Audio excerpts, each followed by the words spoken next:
आपने सस्पेंड कर दिया, मैंने तो आपका फिर कच्चा कटा खोला ना।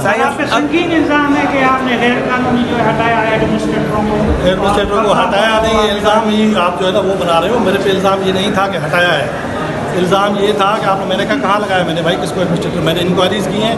एक करप्ट सोसाइटी थी, कुरैशी सोसाइटी, और वो इकबाल जना साहब जो है वो करप्ट, उस पर जो है ना पूरी 4 सोसाइटी को कंट्रोल कर रहा था। लैंड ग्रेबर्स को हटाया था, उन्होंने पिटीशन की है, कोई बात नहीं, हम अपना जवाब दे देंगे। अच्छा, आर्डर तो अदालत ने कर दिया है।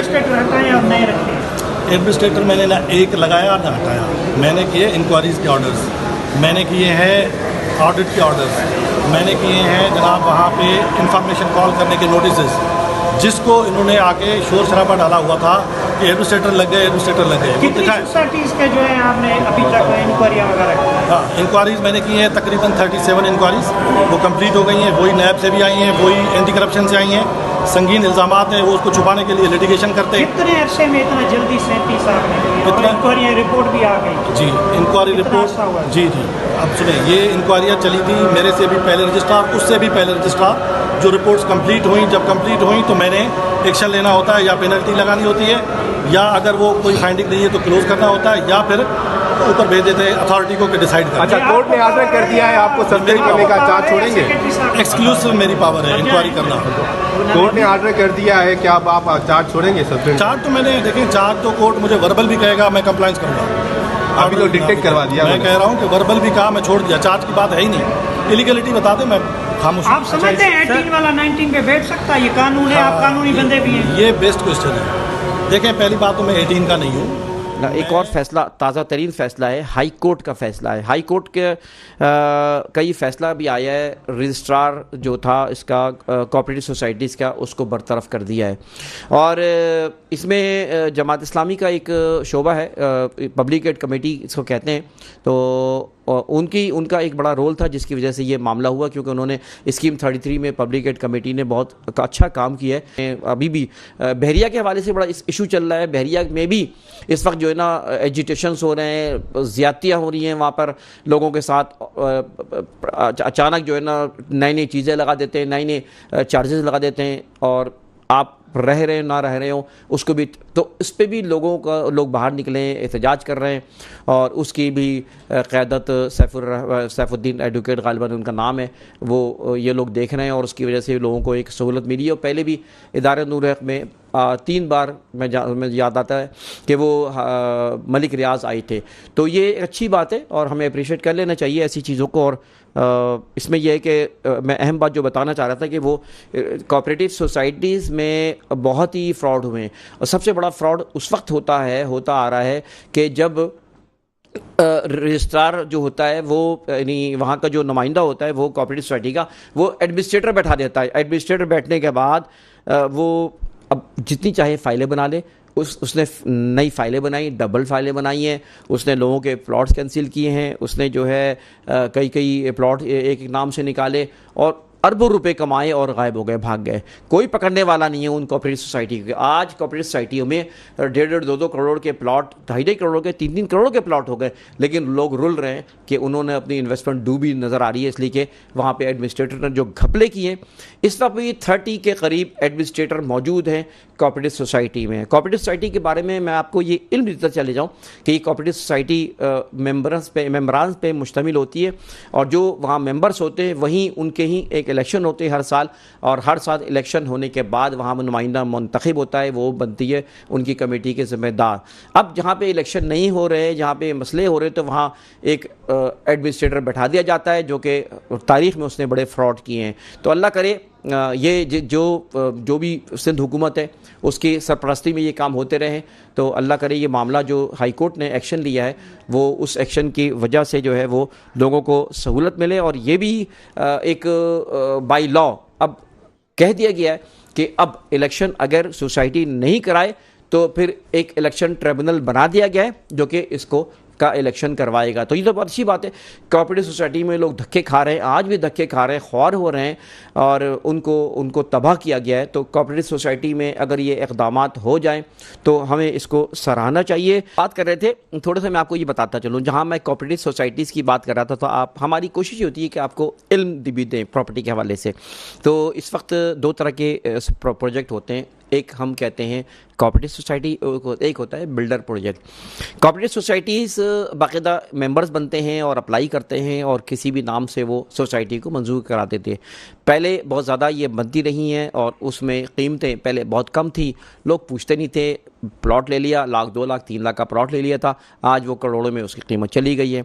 बाद में उनको होश आया, कीमतें अचानक बढ़ गई शहर में और कहाँ से कहाँ पहुँच गए। तो उसकी वजह से भी फिर एडमिनिस्ट्रेटर की राल टपकी, गवर्नमेंट की राल टपकी, गलत कार लोगों की जो भी थे वो गवर्नमेंट में थे या ना थे, लेकिन उनकी जो है ये उन्होंने गलत काम शुरू कर दिए, जिसकी वजह से कई लोग अभी भी पिस रहे हैं। लोगों को भी होश नहीं रहा था।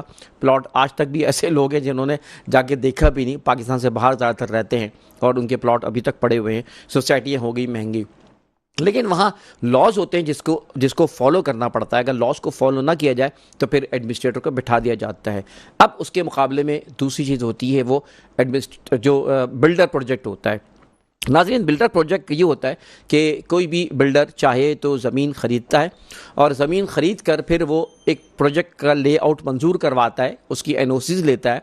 सबसे पहले जो मारूफ़ और अहम एनओसी होती है उसे हम लेआउट का मंजूर होना कहते हैं, यानी उसकी जो है ना एनओसी फॉर लेआउट, यानी नक्शा उसका मंजूर कराया जाता है। जिस तरह आप अपने मकान की तामीर कराने जाएं तो मकान की तामीर करने से पहले SBCA से आपको नक्शा मंजूर कराना पड़ता है। तो इसी तरह किसी भी सोसाइटी, किसी ने 100 एकड़ की ज़मीन ली है और उसके ऊपर वो प्रोजेक्ट बनाना चाहे तो फिर उसको सबसे पहले एनओसी लेनी पड़ती है इसके नक्शे की मंजूरी की। जब वो नक्शा मंजूर हो जाता है तो आप समझे कि बड़ा अहम रोल प्ले हो जाता है और अब इन्वेस्टमेंट वहाँ पे की जा सकती है। लेकिन फिर भी ज़मीन का स्टेटस और बिल्डर के बारे में आपको मालूमात होनी चाहिए, क्योंकि जो बिल्डर प्रोजेक्ट होता है वो फ़र्द वाहिद होता है, वो उसकी मोनोपोली होती है और वो गवर्नमेंट की दीगर प्रॉब्लम्स जो कि सोसाइटीज़ में आती थी उस तरह की नहीं होती।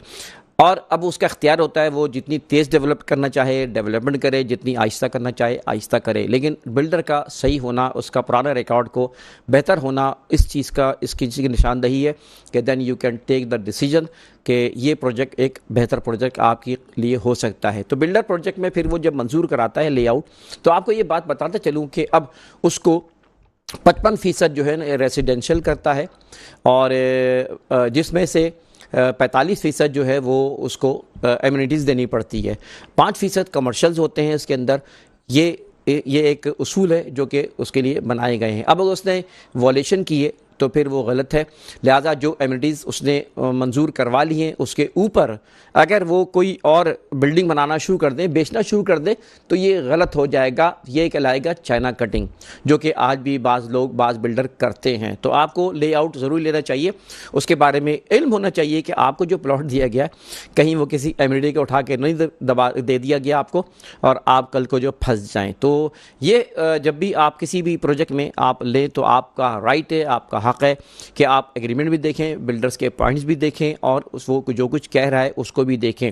साइट प्लान देखें, साइट प्लान में जो आपको प्लॉट दिया गया है आपके दोनों तरफ तीनों तरफ क्या है। कल को वही कह देगा कि आपको तो हमने C कैटेगरी में दिया था, F ब्लॉक में दिया था। नहीं, आपने शुरू में ही ये मंजूर करा लेना, देख लेना है।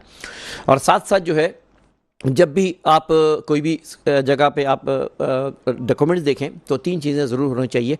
कोऑपरेटिव में तो लाजमी है। नंबर 1 ये है कि पोजीशन ऑर्डर होना चाहिए, इसी तरह पोजीशन लेटर एक्नॉलेजमेंट होना चाहिए। उसका एक्नॉलेजमेंट के अलावा उसके साइट प्लान ज़रूर होना चाहिए और यही प्राइवेट बिल्डर्स के अंदर भी होनी चाहिए। अगर ये चीज़ें नहीं हो जो कि बुनियादी चीज़ें हैं तो वो आप कह सकते हैं कि ये प्रोजेक्ट सही नहीं है। तो बहरहाल ये मैं ख़बर सुना रहा था अभी वक्फे से पहले कि हाई कोर्ट ने रजिस्ट्रार को बरतरफ कर दिया है और 30 जो एडमिनिस्ट्रेटर बैठा दिए हैं जिन्होंने बड़े मसाइल खड़े किए हैं। और हम अगर आपका प्रेशर होगा आवाम का तो गलत लोग जो है यहाँ पे टिक नहीं सकेंगे। कि इस वक्त जो लोग काम करते हैं प्रॉपर्टी का, ये बात ध्यान में रखें कि उनको 7 साल का रिकॉर्ड रखना होगा। एक एक्ट है जिसे हम एंटी मनी लॉन्ड्रिंग एक्ट कहते हैं और 2010 का ये एक्ट है और उसमें जो है ये बात कह दी गई है कि अब हर रियल्टर्स को, प्रॉपर्टी के डीलर्स को और बिल्डर्स को कम से कम 7 साल का रिकॉर्ड रखना होगा। अच्छा, 7 साल का रिकॉर्ड रखना ये तो एक ज़ाहिर है कि एडवांसमेंट आ रही है, अभी नई नई चीज़ देखेंगे आप। और मैं हुकूमत से मुतालबा करूँगा जिस तरह दुबई में दूसरे ममालिक में एक प्रॉपर एक तरीक़ेकार होता है कि बाकायदा लाइसेंस दिया जाता है और जो नए लोग हैं उनको लाइसेंस देने वालों के साथ एसोसिएट कर दिया जाता है और क्लैरिटी होती है। हमारे यहाँ घपले की 2-3 वजूहात हैं। सबसे बड़ा ये है कि हमारे ऊपर जो बैठे उन्होंने ही निज़ाम ख़राब किया हुआ है और दूसरी वजह ये है कि हमारे यहाँ जो है वो लोगों को भी इस बात का इल्म नहीं है और तीसरी बात है कोई सिस्टम, कोई लॉ नहीं है। तो लॉ बनना चाहिए, ये हम सब के लिए फ़ायदा है और इसमें फिर फ्रॉड करना आसान नहीं होता। तो मैं आपको ये बताता चलूँ कि आप इस चीज़ को छोड़ दें कि ऑर्डिनेंस क्या है, लेकिन आपके पास पुराने रिकॉर्ड्स होने चाहिए, एग्रीमेंट जो करते हैं वो होने चाहिए। कल को देखिए कोई मसला अगर उड़ गया ना और आप कोर्ट ने आपको बुला लिया तो आप खड़े होंगे, सवालिया निशान बन गए होंगे कि आप क्या करें और कहीं खुदा ना करे आप फंस ना जाएं। लिहाजा you should keep the records और जो भी रिकॉर्ड्स हैं उसको आपका रखना बहुत ज़रूरी है। तो हम